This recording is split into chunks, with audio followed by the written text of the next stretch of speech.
Welcome to week 3 of the Rocky Star Sew Along. So this week we are continuing our quilt assembly. Last week we sewed 4 of these unit 1s or unit 2s together.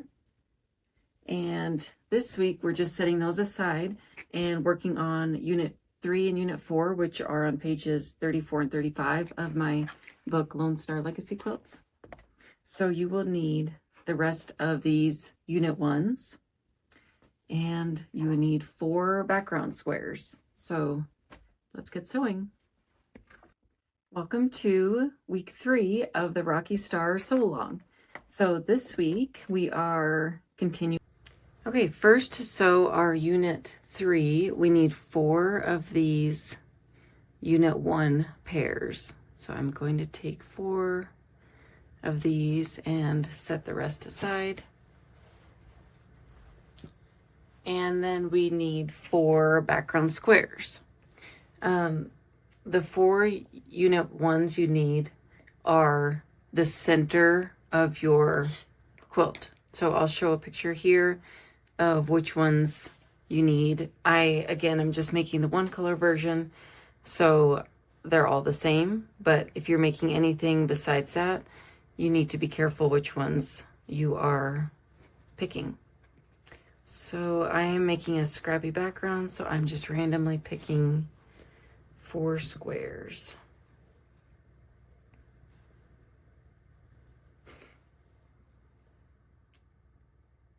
Okay, let's do those 4. And then I'm setting the rest aside. Okay, so all this unit is sewing a square to this piece here. So this is a unit 3, just like that. So that side is sewn. You can see that I stopped at that point where the lines intersect and I backstitched. So now we will sew the other side. So open it up, flip this side around, and then you just need to adjust it so this edge will line up with your background square. So first I will pin through the point where your seam ended sewing these diamond pairs together. And you can see it coming through that side. And then I will place my pin right through the point where that last seam just ended, and it will come through the point where the lines intersect. So you just need to pin through the last point of those seams. And then adjust it so your edges are flat.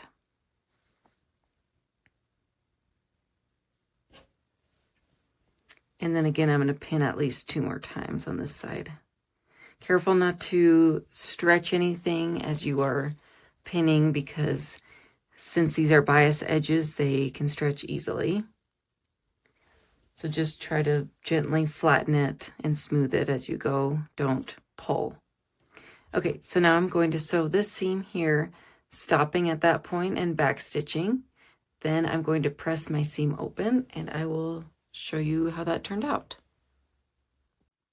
All right, so here it is after both sides are sewn and my seams are pressed open. So I'm happy with how that Y seam turned out. So I will sew 3 more of these. So you need 4 of these unit 3s, and then we will use this unit 3 to make our unit 4. So finish these and then come back and we will sew our unit 4s. Now that we have our 4 unit 3s sewn and pressed, we are ready to take these and make 4 unit 4s. So we have 4 of these unit 1s left, and we are going to sew them, so this unit to this unit. And I already went ahead and marked my marks on either side of this corner of my background square. So go ahead and mark those. And then we are going to sew them to this. So I'm just going to set all of them aside except one.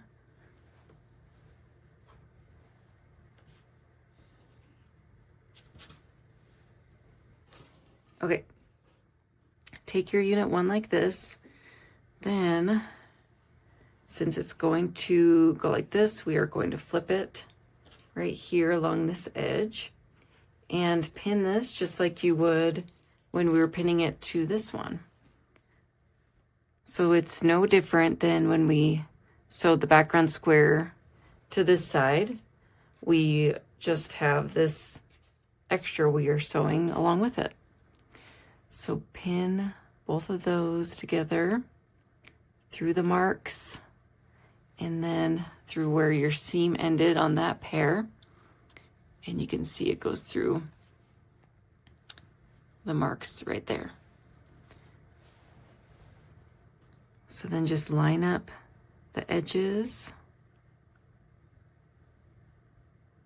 making sure these edges are lined up. And then smooth out this side.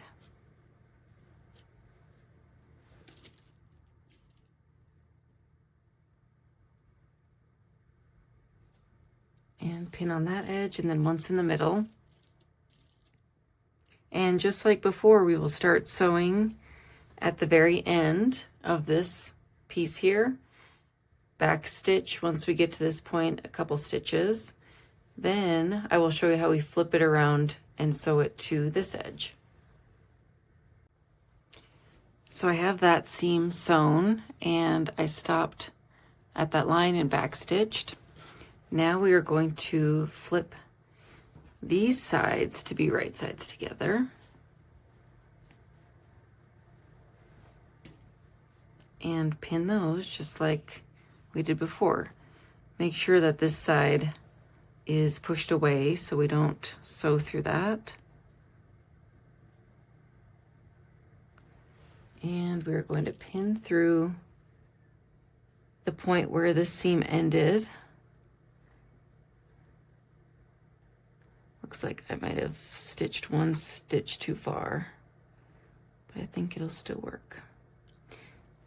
Yeah, there we go. Okay, so I pinned through the point where that seam ended, and then move your pin through so it comes out through the, oops, that fell out. Okay, I'll try that again. So we're pinning through the points where both of those last seams just ended. So from the pair that was sewn together, there, I'll try to keep it together. So there's that point, and then it comes through the back. And again, if you sew past the line, that's when you can get the pucker in your Y seam. So if you are in doubt, just stop sewing right before this mark and then check it. And if you need to go further, you can. But that is usually what causes a pucker in a Y seam. Okay, so I have those pinned. I'm going to start sewing here on this edge, stop sewing at this point, and back stitch 2 to 3 stitches. So here is our finished unit 4, and I have pressed my seams open. So that's how it looks on the back. And yeah, you will continue, make 4 of these. And then we're done with our sewing for this week. So you should have units 1 through 4 complete after you finish all of these.